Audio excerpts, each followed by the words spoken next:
আসসালামু আলাইকুম guys, welcome to my channel. আজ আমি আপনাদের সামনে নিয়ে এসেছি মোমো। মোমো তৈরি করার জন্য কী কী উপকরণ লেগেছে এবং কিভাবে তৈরি করতে হয়েছে সম্পূর্ণ সহজ ভাষায় আমি বুঝিয়ে দিয়েছি। যে যেখান থেকে আমার ভিডিওটা দেখছেন সবাইকে আমি ধন্যবাদ জানাই। যারা আমার চ্যানেলটা সাবস্ক্রাইব করেছেন তাদেরকে আমি আন্তরিকভাবে শুভেচ্ছা জানাচ্ছি। যারা নতুন রাঁধুনি আছেন তারা ভিডিওটা স্কিপ করে দেখবেন না, তাহলে কিন্তু আপনারা পারবেন না। সম্পূর্ণ ভিডিওটা দেখবেন, অতি সহজেই আপনারা পারবেন আমি কিভাবে তৈরি করেছি। এই যে দেখুন, আমি খুব কাছ থেকে দেখাচ্ছি কেমন হয়েছে।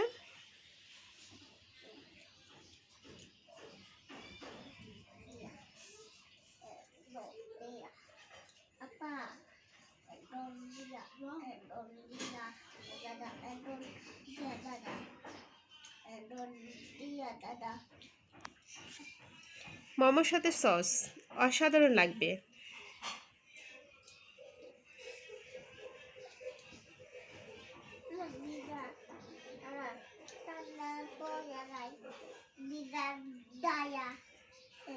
আর মোমোটা চেষ্টা করবেন বানানোর সাথে সাথে খাওয়ার জন্য। গরম গরম থাকবে, খেতে কিন্তু খুব টেস্ট। আসলে আমি ভিডিও করার জন্য ঠান্ডা হয়ে গেছে আমারটা।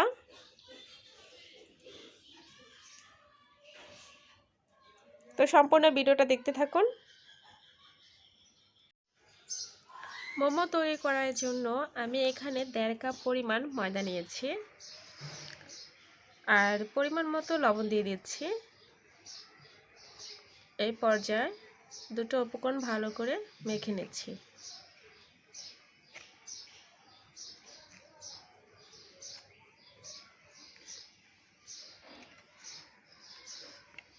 খামিরটা তৈরি করার জন্য এখানে আমি রুম টেম্পারেচার পানি দিয়ে দিচ্ছি। আর অল্প অল্প করে পানি দিবেন, একবারে পানি দিবেন না। একবারে পানি দিলে হয়তো বা বেশি বা কম হতে পারে ওইভাবে, তাই অল্প অল্প করে পানি দিয়ে একটা খামির তৈরি করবেন। রুটি যেমন বানায় ঠিক তেমন একটা খামির তৈরি করতে হবে।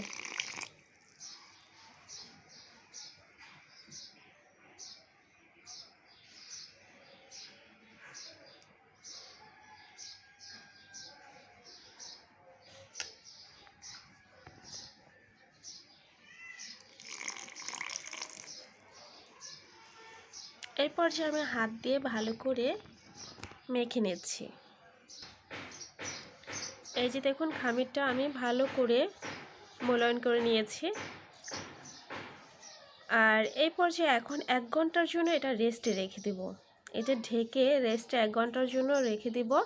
আর 1 ঘন্টা পরে এটা কেমন হবে সেটা আপনাদের সাথে শেয়ার করব। তো 1 ঘন্টা পর্যন্ত আমি অপেক্ষায় আছি।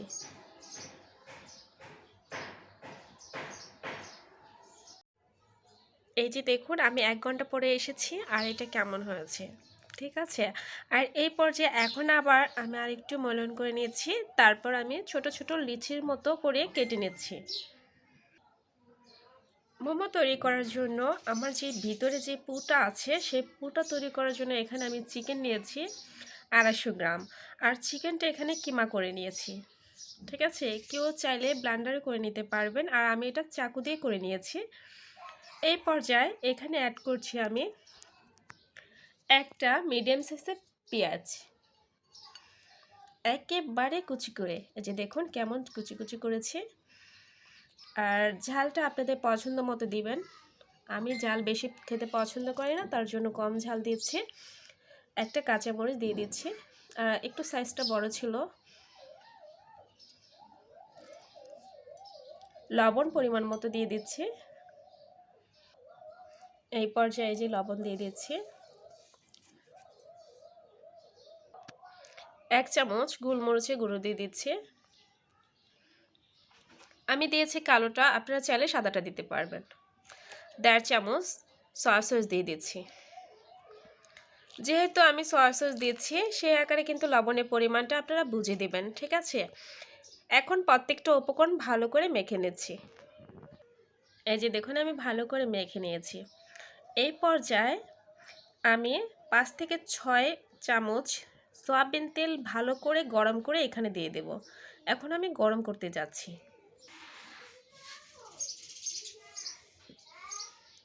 এই পর্যায়ে আমি গরম তেলটা দিয়ে দিচ্ছি।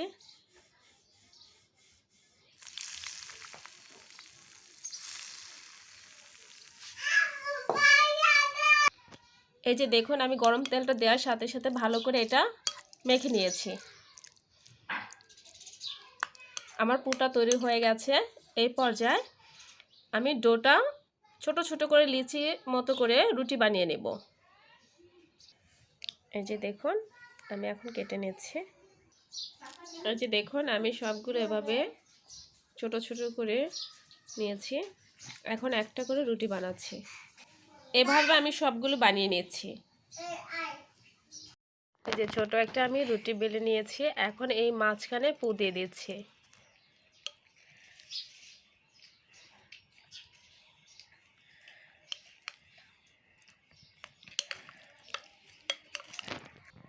এই পর্যায়ে আমি পিছন থেকে বাস করে নিচ্ছি।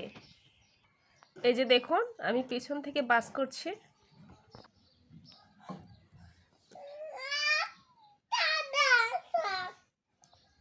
এভাবে পিছন দিয়ে সম্পূর্ণটা ভাঁজ করে নিয়েছি।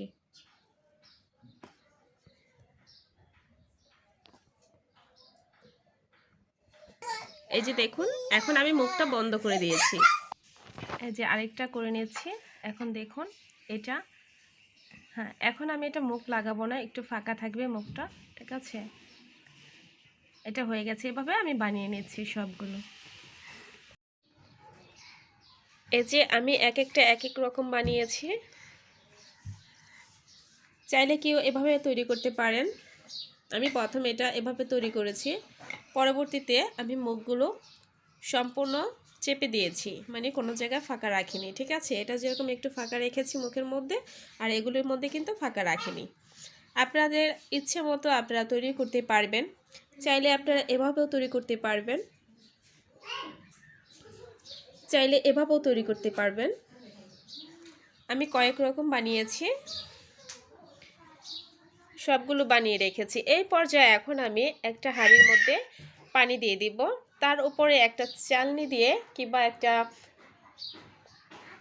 যে যেমন ভাপা পিঠা যেভাবে তৈরি করার জন্য যেভাবে আপনারা তৈরি করেন ঠিক ওইভাবে গরম পানির মধ্যে দিয়ে দিবেন, যাতে করে এটা ভাপ দেওয়া যায়, ঠিক আছে। তাহলে আমি আজকে দেব হলো ভাপা পিঠার মতোই তৈরি করব, বাট হাঁড়ির উপরে একটা চালনি দিয়ে দেব, ঠিক আছে। তাহলে দেখুন আমি কিভাবে করছি।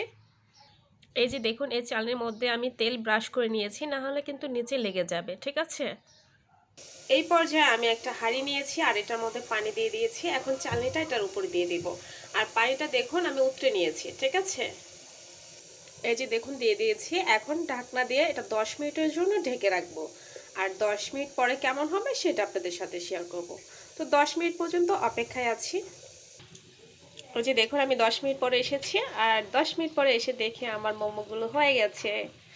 এখন আমি তুলে ফেলবো এবং কি পরবর্তীগুলো এভাবেই দিয়ে দিব।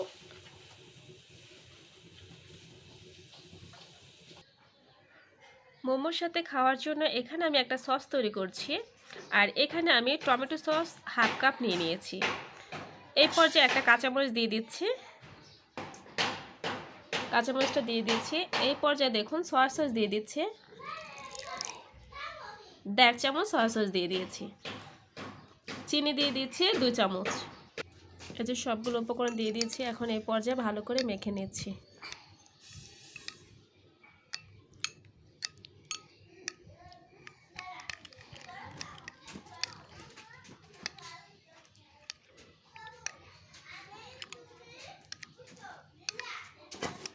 আর এই সসটা দিয়ে যদি আপনারা মোমো খান খুবই টেস্ট হবে। আপনারা বাসায় বানিয়ে দেখুন, তাহলে বুঝতে পারবেন এটা কেমন।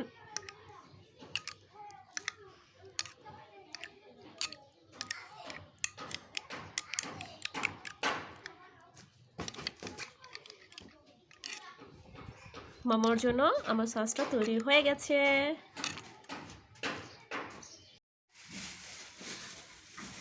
এই যে দেখুন আমার মোমো তৈরি হয়ে গেছে।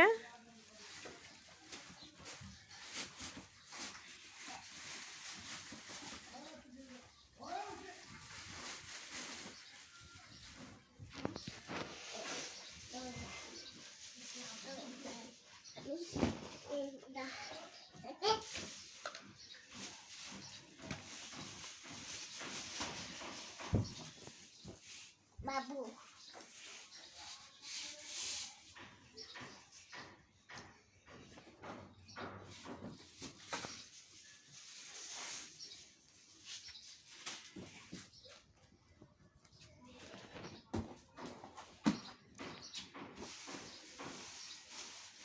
আমার ভিডিওটা ভালো লাগলে লাইক কমেন্ট শেয়ার করবেন আর সাবস্ক্রাইব করতে একদম ভুলবেন না। আবার আসবো নতুন কোনো ভিডিও নিয়ে আপনাদের সামনে। আজকের মতো এখানেই বিদায়। আল্লাহ হাফেজ।